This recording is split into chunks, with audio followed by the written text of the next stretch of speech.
الذي أرسله بالحق بشيرا ونذيرا وداعيا إلى الله بإذنه وسراجا منيرا فقد قال الله تعالى في كلامه المجيد وفرقانه الحميد أعوذ بالله من الشيطان الرجيم بسم الله الرحمن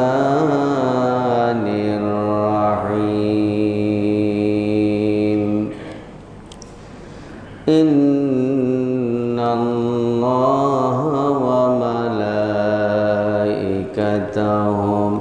يصلون على النبي يا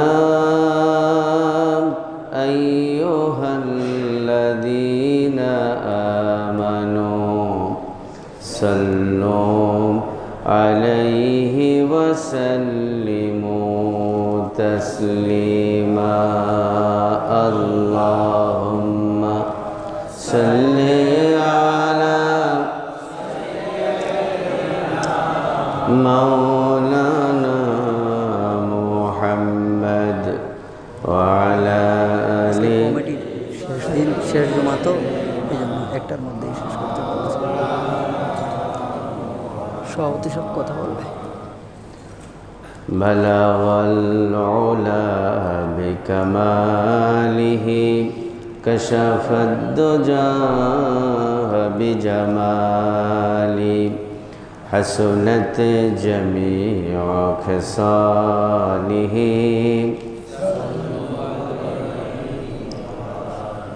होना ये फूल तो बुलबुल का तरन्नुम भी न हो चिमने दहर में कलियों का तबस्सुम भी न हो बलागल उला बिकमालिही कशफद दुजा बिजमाली हसनत जमीउ खिसालिही আরবের বুকে মক্কার পরে যেথায় আমেনার ঘর খোদার করুণা কৌসার হয়ে ঝরছে বারংবার বালাগাল উলা বিকামালিহি কাশাফাদ দুজা বিজামালি হাসুনাত জামিউ খিসালিহি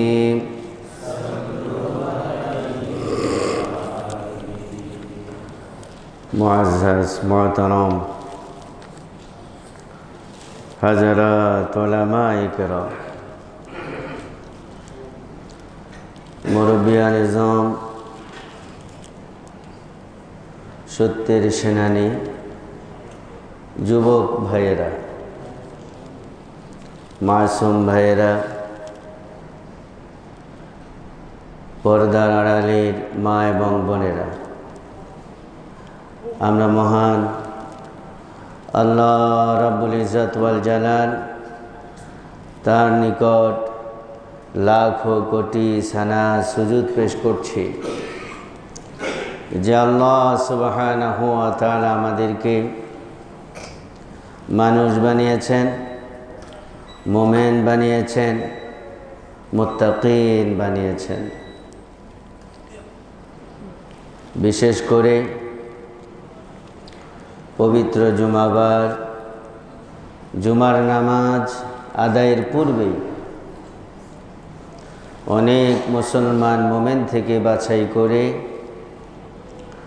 অনেক মুসলমান মুমিনের আগে তাঁরই পৃথিবীর শ্রেষ্ঠ জায়গায়, তাঁরই ঘরে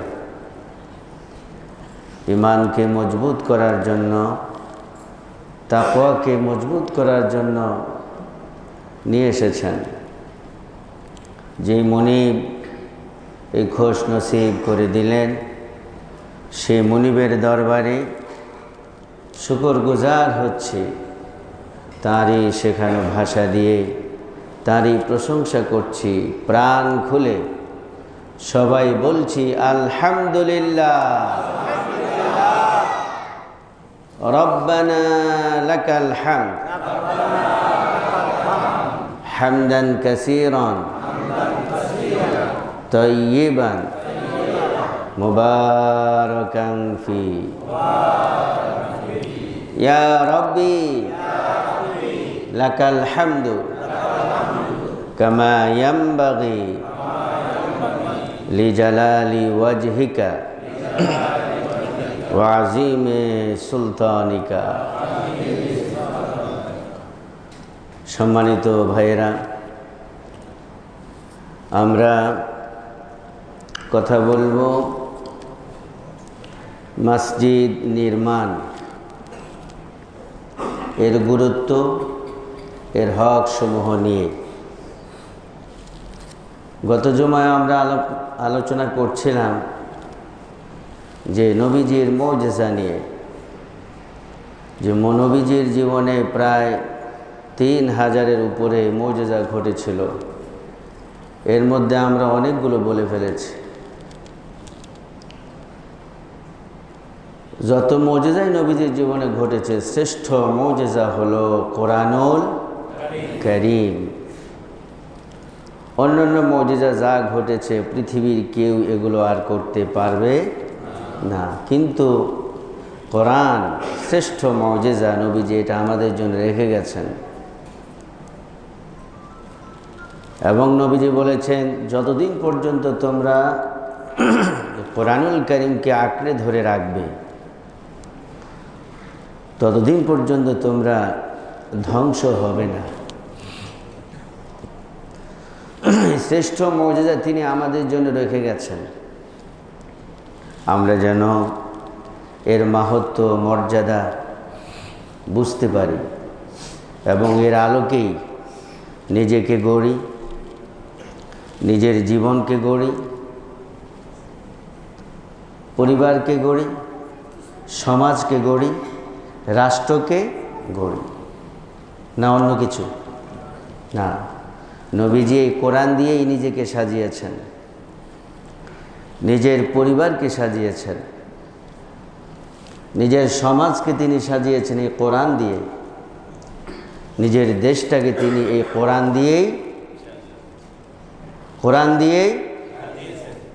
দিয়েই এটাই সত্য কথা। সুতরাং আমাদের দায়িত্ব হলো প্রথমে নিজেকে সাজানো, 3.5 হাত বডির মধ্যে কোরআনকে সাজাতে হবে, তারপরে নিজের পরিবারকে, নিজের সমাজকে, নিজের রাষ্ট্রকে। যারা এর থেকে বিন্দু মাত্র এদিক সেদিক যাবে, তারা পরিপূর্ণ মুমিন কখনো হতে পারবে, প্রকৃত মুসলমান হতে পারবে, প্রকৃত উম্মতে মুহাম্মাদি হতে পারবে না। এটাই সত্য কথা। এইবার আমরা মানি আর নাই মানি, ভাইরা আমার। তাই আবারও বলছি, আমরা আজীবন চেষ্টা করব আসা যাওয়া, চলাফেরা, খাওয়া দাওয়া, উঠা বসা, লেনদেন, কথায় বার্তায় সব জায়গায় সেট করব কাকে? আল্লাহকে, আল্লাহ রসুলকে। সেটা হলো কোরআন। সেটা কি বলেন? এই শ্রেষ্ঠ মুজিজা নবীজির কোরআনের সব কিছুর ঊর্ধ্বে। তাই আমরা হৃদয়ে গেঁথে নেই যে কোরআনের বাহিরে আমরা 1 সেকেন্ড যাব, কোরআনের বাহিরে 1 সেকেন্ড যাব না। যদি কোরআনের বাহিরে 1 সেকেন্ড যাই, তাহলে ওই সেকেন্ড কাকে মানলাম? শয়তানকে। মাশাআল্লাহ, আপনারা তো বলতে পেরেছেন। যেই সেকেন্ড আল্লাহকে মানলাম না, কোরআনকে মানলাম না, নবীর সুন্নাহকে মানলাম না, সেই সেকেন্ড আমি মানলাম কাকে? শয়তানকে মানলাম, বাতিলকে মানলাম, মুশরিকদেরকে মানলাম, ইসলামের শত্রুদেরকে মানলাম, ঠিক কিনা? সুতরাং আমাদেরকে অবশ্যই আজীবন যত সেকেন্ড হায়াত পাব, অতীতে ভুল করেছি তাওবা করে শুধরিয়ে নিব নিজেকে, যে আল্লাহ বুঝি নাই, শয়তানের ফাঁদে পড়ে, নফসে আম্মারার ফাঁদে পড়ে, লোভে পড়ে করেছি। আল্লাহ এখন ওয়াদা দিতে হবে যে আল্লাহ ওয়াদা দিচ্ছি আমি আর জীবনে এক সেকেন্ডও তোমার কমান্ডের বাহিরে যাব, তোমার নবীর আদর্শের বাহিরে, তোমার কোরআনের বাহিরে কখনো যাব না। এইটা এখনই ওয়াদা দিতে হবে আল্লাহ তাআলাকে। আমার ভাইয়েরা, তো আমরা কথা বলবো মসজিদ নির্মাণ এবং গুরুত্ব নিয়ে। এর আগেও কিছু কথা বলতে হয়, সেটা হলো সমসাময়িক বিষয়, যে আমরা এখন দেখতে পাচ্ছি আমাদের দেশটি, আমাদের পতাকা, আমাদের কলিজার টুকরা রিস্কে আছে, ঠিক কিনা? জীবন ঝুঁকিতে আছে। তাই আমাদের এই সম্পর্কে জানার প্রয়োজন আছে নাকি নাই? আছে। আমাদেরকে অবশ্যই, আমরা জানি, লেখাপড়া করি, কিন্তু অনেকেই জানি না কোরআন হাদিস এর সম্পর্কে কি বলেছে। কোরআন এবং হাদিসে দেশ প্রেমের কথা আছে নাকি নাই? আছে। কোরআনে আল্লাহ তাআলা বলেছেন, ওয়ালা তাকুন কাসাহিবিল হুত। আল্লাহ তাআলা নবীদেরকে বলেছেন, ও নবীরা, তোমরা ইউনূস আলাইহিস সালামের মতো হইও না, দেশ ছেড়ে দিও না। কাসাহিবিল হুত, মাছওয়ালার মতো তোমরা হবে না। অর্থাৎ নবীদেরকেও আল্লাহ তাআলা বলছেন, তোমরা দেশের মধ্যে আঙ্গাআঙ্গিভাবে জড়িয়ে সব সময় থাকবে। সুতরাং এই দেশপ্রেম আল্লাহ তাআলা নবীদেরকে শিখিয়েছেন, আমাদেরকে শেখান নাই? আমরা কি নবীদের বাহিরে? না আমরা নবীদের থেকে স্পেশাল হয়ে গেলাম? না, নবীদেরকে বলেই আমাদেরকে আল্লাহ তাআলা শিখিয়েছেন। তাহলে নবীদেরকে বলেছেন, ওয়ালা তাকুন কাসাহিবিল হুত, মাছওয়ালা ইউনূসের মতো তোমরা হবে না, অর্থাৎ দেশ ছাড়বে না। দেশপ্রেম, দেশের ভালোবাসা অবশ্যই তোমরা লালন করবে। কার ওয়ার্ডার? সবাই বলেন আল্লাহ তাআলার ওয়ার্ডার এটা। সুতরাং দেশ প্রেম থাকা এটা আল্লাহ তাআলার ওয়ার্ডার, দেশ প্রেম থাকতেই হবে। কিন্তু আমরা ইতিহাসের দিকে তাকালে দেখব যে গত 53 বছর থেকে প্রায় আমরা স্বাধীনতা অর্জন করেছি নাকি করি নাই? করেছি। আমাদের বাপ দাদারা জীবন দিয়ে, রক্ত দিয়ে আমাদের এই ভূখণ্ডকে স্বাধীন করেছে নাকি করে নাই? করেছে। আমরা স্বাধীন, আমরা ছোট্ট দেশ। ছোট্ট দেশ হলেও কি আমরা কি পরাধীন? আমাদের কি কেউ কি অন্যায়ভাবে শাসন করতে পারবে? না। সে যত বড়ই হোক, হোক বিশ্বের দাদা, হোক বিশ্বের শ্রেষ্ঠ দেশ, অন্যায়ভাবে আমাদের দিকে তাকাতে পারবে? হোক না আমেরিকা, অন্যায়ভাবে আমাদেরকে শাসন করতে পারবে? না।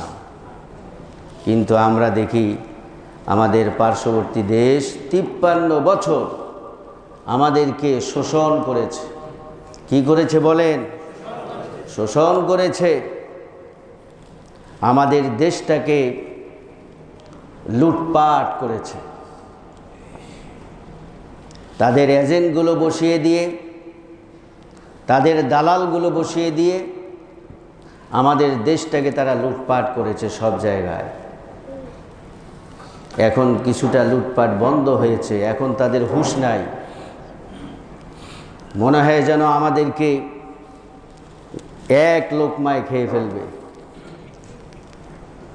তাদের কর্তৃত্ব, নেতৃত্ব, তাদের কথাবার্তাগুলো এটার প্রমাণ করে না কি করে না? করে। না হলে এত পাগল হয়েছে কেন? আমাদের দেশ নিয়ে তো অন্যরা এত নাক গলায় না। আমাদের স্বাধীন দেশ, স্বাধীনতা আমরা অর্জন করেছি লক্ষ লক্ষ জীবনের বিনিময়ে। লক্ষ মানুষ পঙ্গুত্ব অর্জন করেছে, ঠিক কিনা? সুতরাং আমরা কারো লাল চক্ষুকে ভয় করি? কারো লাল চক্ষুকে আমরা ভয় করি? এইটা আমাদের কলিজা, এইটা আমাদের ঈমান, এইটা আমাদের রক্ত, ঠিক কিনা মুসলমান?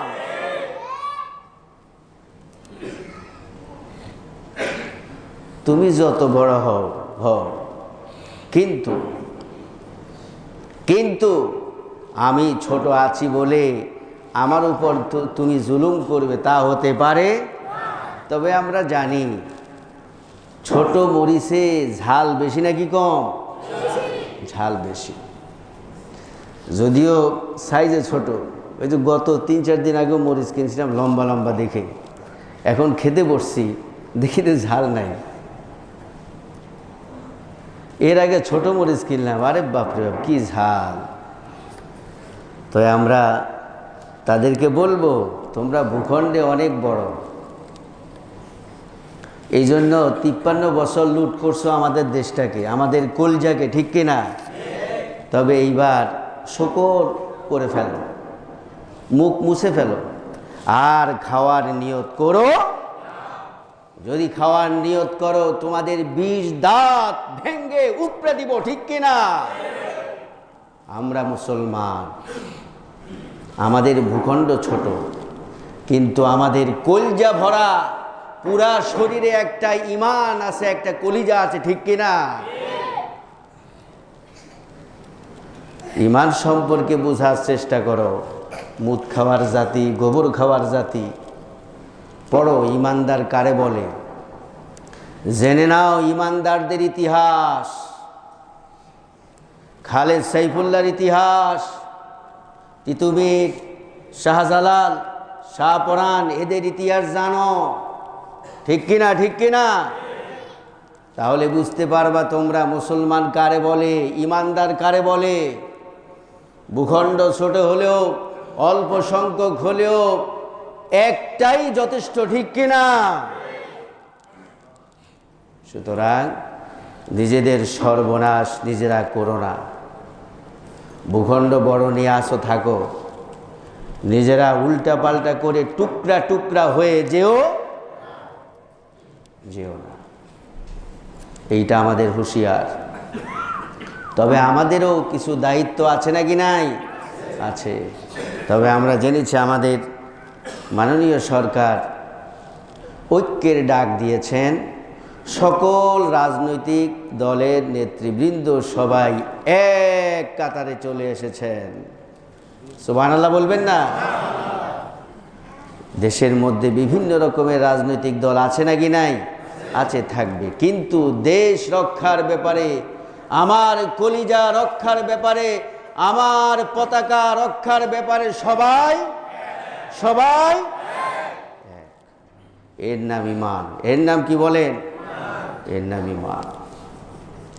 আমার নবীর তার অন্তরে দেশ প্রেম ছিল নাকি ছিল না? আল্লাহ তাআলা দেশ প্রেমের কথা বলছে নাকি বলে নাই? যা একটু আগে বললাম। আর আমাদের নবী তিনিও তার হৃদয়ে এই দেশপ্রেম ছিল। তিনি বলেছিলেন, ইয়া মক্কা, ও মক্কা, ইন্নী উহিব্বুকা হুব্বান শাদীদা। ও আমার মাতৃভূমি মক্কা শরীফ, বাইতুল্লাহ, ও মক্কা পবিত্র ভূমি, আনতি খৈরুন আরদুল্লাহ ফিল আরদ, এই সারা জমিনের মধ্যে, সারা পৃথিবীর মধ্যে মক্কা তুমি হলে সব থেকে পবিত্র। ইন্নী উহিব্বুকা হুব্বান শাদীদা, ও মক্কা আমি তোমাকে অনেক অনেক অনেক বেশি ভালোবাসি। বলেছেন কে? নবীজি বলেছেন। কে বলেছেন? তিনি কিভাবে বলেছেন? উহিব্বুকা হুব্বান শাদীদা। শাদীদা মানে হলো প্রচণ্ড, খুব বেশি ভালোবাসি আমি তোমাকে। তাহলে নবীজি যদি তার জন্মভূমিকে ভালোবাসেন, তাহলে আমাদের জন্মভূমিকে ভালোবাসা এটা কি বাদ দেওয়া যাবে? এটাকেই মানতে হবে।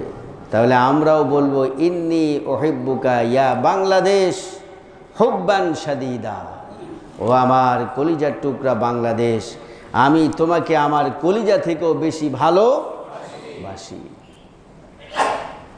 সুবহানাল্লাহ বলেন, সুবহানাল্লাহ। এমনকি যখন নবীজি মক্কা শরীফ ছেড়ে মদিনায় যাচ্ছিলেন, তখন নবীজি বারবার মক্কার দিকে তাকাচ্ছেন। নবীজি সেই দিন কাঁদতেছিলেন বারবার। হাদিস শরীফ এসেছে, নবীজির চক্ষু মোবারক দিয়ে পানি বের হয়ে দাড়ি মোবারক দিয়ে ঝরঝর করে পড়ছে। নবীজি জাবালে কুবাইসের দিকে যাচ্ছেন আর বারবার মক্কা শরীফের দিকে তাকাচ্ছেন আর বলছিলেন, ইয়া মক্কা আনতি খৈরু আরদিল্লাহি ফিল আরদ আনা উহিব্বুকা হুব্বান শাদীদা। ও মক্কা আমি তোমাকে অনেক ভালোবাসি। লাউলা উখরিজতু মা খরাজতু, লাউলা উখরাজতু মা খরাজতু। এই মক্কার কুফফার কুরাইশরা যদি আমাকে অত্যাচার নির্যাতন না করত, তাহলে আমি তোমাকে ছেড়ে যেতাম না। রসুলের কলিজা সেদিন ফেটে যাচ্ছিল মাতৃভূমির ভালোবাসায়। ভাইরা আমার, হুব্বুল ওয়াতানি মিনাল ঈমান, এই মাতৃপ্রেম এটা ঈমানের অঙ্গ, ঠিক কিনা? প্যাট্রিয়টিজম ইজ পার্ট অফ ঈমান। দেশপ্রেম, দেশকে ভালোবাসা এটা ঈমানের অংশ। সুতরাং যারা এই দেশপ্রেম দেখাতে পারে না, তাদের ঈমান পরিপূর্ণ নাই। তাদেরকে বলবো, কদম ধরে বলছি, দেশের সাথে কখনো গাদ্দারি করো, দেশের সাথে কখনো গাদ্দারি করো, তাহলে নবীর সাথে গাদ্দারি হবে, আল্লাহর সাথে গাদ্দারি হবে, ঠিক কিনা? তবে আমরাও তোমাদেরকে ছেড়ে দেব না। আমাদের এই ভূখণ্ডের উপর তোমরা যদি বাটপারের মতো, গাদ্দারের মতো কাজ করো, তাহলে তোমাদেরকে আমরা ছেড়ে দেব। প্রবাদে আছে, ঘরের ইঁদুর যদি ঘর কাটে, তাহলে সেই ঘর আর কখনো জোড়া নেয়। আমাদের দেশে সেই মুনাফিক আছে নাকি নাই? আপনাদের এলাকা না থাকলেও অন্যান্য জায়গায় আছে। ওদের কদম ধরে বলবো, সাবধান, দেশপ্রেম ঈমানের অঙ্গ। নবীজি আল্লাহ তাআলা বলেছেন দেশপ্রেম থাকতে হবে, তা না হলে পরিপূর্ণ ঈমানদার হতে পারবে না। কোনো রকম মুনাফিকি করো না, ঠিক কিনা? আল্লাহও ছাড়বে না। আর আল্লাহর বান্দা হয়ে, নবীর উম্মত হয়ে আমরাও তোমাদেরকে ছাড়বো।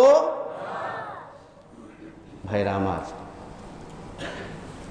আল্লাহ তাআলা আমাদেরকে পরিপূর্ণ বোঝার ঈমান দান করুক বলি আমিন। এবং নবীজি যখন মদিনায় গিয়েছিলেন, তখন তিনি এই মাতৃভূমির কথা ভুলেন নাই। তিনি বলছিলেন, আল্লাহুম্মা হাব্বিব ইলাইনাল মাদিনা কাহুব্বিল মাক্কাতা আও আসাদ্দা। নবীজি কতটুকু নিজের জন্মভূমিকে মাতৃভূমিকে ভালোবাসলে তিনি মদিনায় গিয়েও দিনকে দিন কেঁদেছেন, বলছেন আয় আল্লাহ, তুমি এই মদিনার জন্য আমার অন্তরে ভালোবাসা দাও, যেমনিভাবে তুমি মক্কার ভালোবাসা আমার অন্তরে দিয়েছিলে তেমনিভাবে তুমি ভালোবাসা দাও, বরংস আমার জন্মভূমি থেকেও মদিনার জন্য বেশি ভালোবাসা দাও। সুবহানাল্লাহ বলেন। এবং হাদিস শরীফ বলছে, নবীজি যখন দূরে কোথাও সফরে যেতেন, আসার সময় তিনি যখন দেখতেন উহুদ পাহাড়, তিনি বলতেন, খুশি হয়ে যেতেন, ও আমার সাহাবীরা, আমাদের উহুদ পাহাড় দেখা যায়। নবীজি আনন্দিত হয়ে যেতেন, তিনি বলতেন, উহুদ পাহাড় আমাদেরকে ভালোবাসে, আমরাও উহুদ পাহাড়কে ভালোবাসি। সুবহানাল্লাহ। ভাইরা আমার, সুতরাং এই দোয়া করতে হবে, আল্লাহুম্মা হাব্বিব ইলাইনাল মাদিনাতা কাহুব্বিল মক্কা আও আশাদ্দা। মক্কার ভালোবাসা, মদিনার ভালোবাসা এবং মাতৃভূমির ভালোবাসা আমাদের বাড়িয়ে দাও। কার কাছে দোয়া করব? আল্লাহ তাআলার কাছে। এবং তাদের জন্য দোয়া করব যারা এই গাদ্দারিগুলো করে, নিজের মাতৃভূমির সাথে গাদ্দারি করে, আল্লাহ যেন তাদেরকে বোঝার ঈমান দান করে, বলি আমিন। ভাইরা আমার, আমরা কথা বলবো মসজিদ নির্মাণ নিয়ে, এবং মসজিদ নির্মাণের গুরুত্ব নিয়ে। আমরা যদি নবীর হযরত মুহাম্মদ সাল্লাল্লাহু আলাইহি ওয়াসাল্লামের দিকে তাকাই, তাহলে দেখতে পাই তার জীবনে তিনি যখন কোনো নতুন এলাকায় যেতেন, আগে তিনি মসজিদ নির্মাণ করতেন। সুবহানাল্লাহ বলেন। তিনি যখন এই নিজের মাতৃভূমিকে ছেড়ে আসলেন, এসেই তিনি প্রথমে কি প্রজেক্ট হাতে নিলেন বলেন? মসজিদুন নববী। কোন মসজিদ বলেন? না, মসজিদুন নববী নয়, আমি কিন্তু বলেছি এর আগেও। মসজিদে কুবা। কোন মসজিদ করেছিলেন? মসজিদে কুবা। কুবা পল্লীতে নবীজি কয়েক সপ্তাহ ছিলেন। সেখানে থেকেই তিনি 2 সপ্তাহ পরেই তিনি মসজিদ নির্মাণ শুরু করলেন। সেটা হলো মসজিদে কুবা। মসজিদে কুবায় নবীজি তিনি এত ভালোবাসা ছিল, প্রত্যেক শনিবারে তিনি সেই মসজিদে কুবায় যেতেন, নামাজ পড়তেন। এবং নবীজি বলছেন, যিনি মসজিদে কুবায় শনিবারে যাবেন, নামাজ পড়বেন, আল্লাহ সুবহানাহু ওয়া তাআলা খুশি হয়ে তাকে উমরার সওয়াব দান করবে। তাহলে নবীজি এই কুবা পল্লী মদিনায় প্রথম ঢুকেই তিনি প্রথম প্রজেক্ট কি নিলেন? মসজিদ নির্মাণ। সেটা কি বলেন? মসজিদ নির্মাণ তিনি প্রজেক্ট হাতে নিলেন। এই মসজিদে কুবা তিনি তৈরি করলেন। তারপর যখন তিনি এই মদিনা মসজিদুন নববীর কাছাকাছি আসলেন কয়েক সপ্তাহ পর, তাও তিনি এসে প্রথমেই এই মসজিদুন নববীর কাজ হাতে নিলেন। সুবহানাল্লাহ বলেন। নবীজি নিজেই নিজ হাতে এই জায়গায় মুশরিকদের কবর ছিল। নবীজি অর্ডার করলেন, এই কবরগুলো তোমরা উপড়ে ফেলো, হাড্ডিগুলো সরিয়ে ফেলো, বিভিন্ন গাছ ছিল ওগুলো উপড়ে ফেলো, এখানেই মসজিদুন নববী হবে। সুবহানাল্লাহ। নবীজি এই মসজিদুন নববী শুরু করলেন কি দিয়ে? খেজুরের গাছ। নবীজি নিজ হাতে, তিনি বিশ্ব নবী হয়ে নিজ হাতে মসজিদের কাজ শুরু করলেন। সুবহানাল্লাহ। বিশ্বের সেরা মানুষ, মক্কার সেরা মানুষ, মদিনা আল মুনাওয়ারার সেরা মানুষ, তার পবিত্র হাত মোবারক দিয়ে তিনি মসজিদের কাজ শুরু করলেন। সুবহানাল্লাহ। তাহলে আমরা যারা নিজেকে শ্রেষ্ঠ দাবি করি, আমরা যারা শ্রেষ্ঠ হতে চাই, আমাদের প্রথম দায়িত্ব হলো মসজিদ নির্মাণ করা এবং মসজিদের খেদমত করা। সুবহানাল্লাহ বলেন। এই মসজিদ, সুতরাং মুসলমান মোমেন যখনই কোনো জায়গায় যাবে তাদের প্রথম দায়িত্ব কি বলেন? এই মসজিদ নির্মাণ করা। প্রথম দায়িত্ব কি? মসজিদ নির্মাণ করা। এই মসজিদ নির্মাণ করে সে আলোকেই সমাজটাকে গড়বে, মসজিদের আলোকে। সুবহানাল্লাহ বলেন। ভাইরা আমার, সময় শেষ হয়ে যাচ্ছে, শেষ হয়ে গেছে। আমাদের মাননীয় সম্মানিত সভাপতি সাহেব তিনি কিছু গুরুত্বপূর্ণ কথা বলবেন। আমরা অবশ্যই আমলের নিয়তে শুনব। বলি ইনশাআল্লাহ।